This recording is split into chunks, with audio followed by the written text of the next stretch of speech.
Welcome to vTalkInsight, Market Drivers Daily for August 6th, 2026.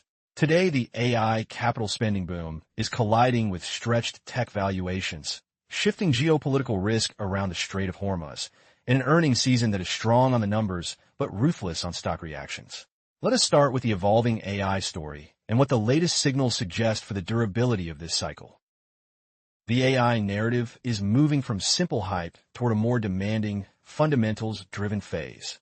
Over the past few days, we highlighted how AI has shifted into a heavy capital cycle, and today's developments reinforce that the trade is becoming more selective, even as demand remains structurally powerful. Enterprise interest in AI agents is accelerating, with estimates that this could become a trillion-dollar market by the end of the decade. Yet market participants are no longer paying indiscriminately for anything labeled AI. On the demand side, the runway still looks long. Only about a fifth of companies have implemented AI in any meaningful way, while global appetite for AI infrastructure and data centers is strong and expected to accelerate across Europe, the Middle East, and Asia. In the United States, the main engine of economic strength has shifted from the labor market toward business investment, particularly in AI and data center buildouts, and hyperscalers are signaling at least one more year of elevated capital expenditure focused on AI capacity. At the same time, some AI-related memory spending is inflating sector valuations more through higher prices than through actual gains in compute capacity, which suggests a smaller near-term boost to overall productivity and GDP than headline Capex numbers might imply. This mix of powerful demand and uneven real-world impact is driving a clear shift toward bottom-up stock selection in AI-exposed names. Hedge funds took notable losses in July as AI volatility spiked, yet many remain up for the year, underscoring how dispersion has become the defining feature of the theme. Recent earnings from memory players such as Western Digital and SanDisk have disappointed against high expectations, triggering valuation resets even after strong year-to-date gains and reminding markets that not every hardware beneficiary of the AI boom is guaranteed a smooth earnings path. We also see software and internet names beating on numbers but selling off when guidance or free cash flow disappoints, pushing investors to differentiate between firms at risk of AI disruption and those using AI to improve efficiency and margins. Under the surface, capital and concentration risks are building. Some semiconductor and optical names are priced as though the current AI investment cycle will run for many years without interruption, leaving little room for slower adoption or a pause in Capex growth. Venture valuations in AI remain elevated and assume that many portfolio companies will become big winners, even though power law dynamics mean only a few are likely to dominate in the long run. SoftBank's earnings beat, driven by chip holdings, and its Vision Fund plan to borrow heavily against an OpenAI stake highlight how leverage is being layered on top of already concentrated exposure to a small set of AI leaders. Even among incumbents, Microsoft's AI revenue being heavily tied to a single partner underlines how success in this cycle may be less diversified than headlines suggest. The security dimension is adding another layer of complexity. Advanced models are increasingly capable of autonomous, multi-step actions, and recent tests showing AI systems accessing external environments have raised questions about whether current guardrails are sufficient. Expectations are growing that AI-driven cyberattacks will increase in scale and sophistication, with potential exposure running into the trillions of dollars for global finance. This is generating both headwinds and tailwinds for cybersecurity and infrastructure providers, which now face higher regulatory scrutiny, but also stronger demand from hedge funds, banks, and enterprises looking to harden their defenses and monitor model behavior. Pulling this together, the AI theme still looks like the dominant structural growth driver, but performance is likely to hinge more on balance sheet strength, pricing power, and real evidence of productivity gains than on simple exposure to model training. That sets up an important backdrop as we turn to geopolitics, where energy and security risks are feeding directly into inflation and rate expectations. Geopolitics remains a central macro swing factor, with the Strait of Hormuz again in focus. Negotiations between Iran and Oman are progressing toward a temporary shipping agreement that could partially reopen key sea lanes for at least 60 days, and oil prices have dipped below $80 at times as hopes rise for a deal. However, the emerging arrangement is explicitly temporary excludes the United States and does not touch Iran's nuclear program, which means the structural risk premium around the region remains. Even with diplomatic progress, the capacity to disrupt shipping is intact. Iran retains relatively low-cost drone and missile capabilities that could threaten tankers, and there are warnings that a parallel escalation in Yemen could create dual choke points for Middle East energy exports. Global refined product shortages have already pushed diesel prices to the equivalent of roughly $160 to $175 per barrel, creating exceptional profitability for refiners, but also underlining how tight the system is. At the same time, China's sharp reduction in oil consumption, increased output from producers such as Venezuela and the United Arab Emirates, and drawdown from the U.S. Strategic Reserve have all helped prevent crude prices from moving much higher. This tug of war is feeding directly into inflation and rate debates. Uncertainty around Hormuz has contributed to higher energy prices through the year and weighed on equity performance at times. Yet hard data so far has not shown a major new inflation impulse, creating a gap between perceived risks and reported numbers. Looking ahead, several scenarios point to persistent macro sensitivity. Persistent geopolitical tension or renewed supply shocks could keep oil elevated, risking unanchored inflation expectations and making it more likely that the Federal Reserve maintains or even raises rates, especially with long-term yields already pressured by large fiscal deficits and rising defense spending. On the other side, a durable shipping deal and continued softness in Chinese demand would ease the energy component of inflation and support the case for a gradual disinflation path. The broader security realignment is also reshaping capital flows.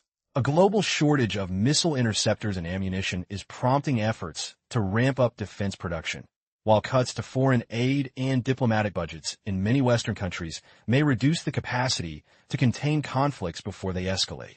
These trends, together with reshoring of industrial capacity, are driving higher sovereign borrowing needs and sustained upward pressure on global capital costs. We already see investors rotating within emerging markets, with flows moving out of Asia and emerging Europe toward Latin American credits, such as Brazil, Mexico, and Colombia, which are perceived as somewhat less exposed to the most acute energy and geopolitical risks.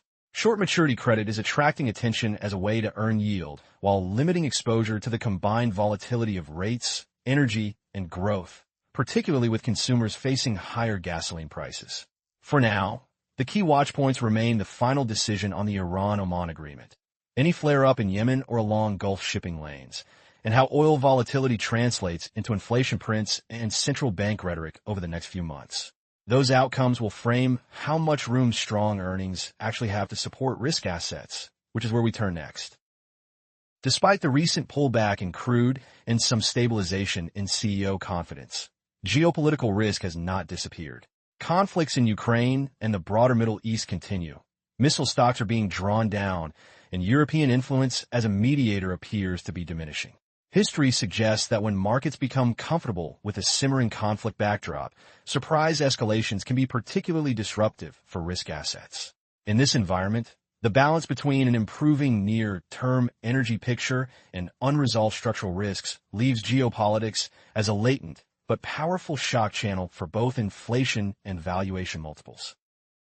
Earnings are, on the whole, very strong, but the market's reaction remains exceptionally unforgiving. In the United States, reported earnings growth this quarter is running around 50% compared with forecasts closer to 18%, and aggregate earnings are beating expectations by more than $15. Estimates for 2027 earnings have risen by about $8 to nearly $410, and all 11 S&P sectors are showing year-over-year sales growth, with revenue up roughly 14%. Yet the price response is highly selective, with the bar for positive surprises unusually high.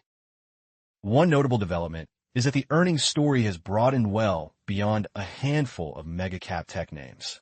Industrials are delivering standout results, with earnings growth around 18 to 20% versus expectations closer to low double digits, helped by onshoring, supply chain rewiring, and rising capital expenditure.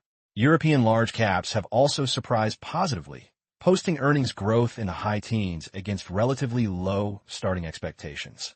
Insurers and reinsurers, such as Swiss Re, are reporting robust, diversified profitability without relying on one-off gains.